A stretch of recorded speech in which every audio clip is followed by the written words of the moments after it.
আসসালামু আলাইকুম। হিন্দু ভাইদের প্রতি নমস্কার ও অন্যান্য জাতির প্রতি জানাচ্ছি আন্তরিক শুভেচ্ছা ও অভিনন্দন। আপনি যদি রাজমিস্ত্রির কাজ শিখতে চান, তাহলে আপনাকে অনেক পরিশ্রম করতে হবে। খুব সকাল সকালে কাজে যেতে হবে। মিস্ত্রি আসার আগেই আপনার বালিটি মিশাতে হবে। যদি আপনি প্লাস্টারে করতে চান, তাহলে আপনাকে ওয়ালে ভালোভাবে পানি দিতে হবে, গোলা দিতে হবে। তারপর মিস্ত্রি আসার আগেই আপনার ওয়ালে মশলাটা লাগাতে হবে, যাতে মিস্ত্রি আসার সাথে সাথে আপনি তাকে কাজ দেখাতে পারেন যে আমি খুব সকালে সকালে এসে কাজ করেছি, ওয়ালে মশলা লাগাচ্ছি। আপনি শুধু পাট্টা মেরে সমান করে দেন, আমি যাতে উষাটা মারতে পারি। যেহেতু আপনি নতুন, সে অবস্থায় তো আর আপনি পাটা মারতে পারবেন না, এতে প্লাস্টার অনেক খারাপ হবে। যদি পাটা ঠিক মতো বসে, তাহলে আপনার প্লাস্টারও ঠিক মতো হবে।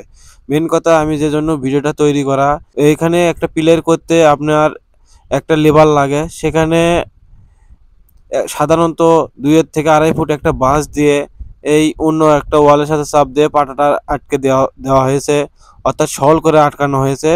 এখানে লিভারের যে কষ্টটা সেটা তুলে ধরা হয়েছে, যে লিভারের পরিবর্তেও সাধারণ একটা বাঁশ দিয়ে মানে পাটাটা আটকানো যায়, এটা বোঝানো হয়েছে। যাই হোক, আপনি যদি রাজমিস্ত্রির কাজ শিখতে চান, তাহলে আপনার অনেক কষ্ট করতে হবে। এভাবে তাহলে আপনি কাজ শিখতে পারবেন। যদি কষ্ট না করেন, তাহলে কোনো কিছুই সম্ভব না।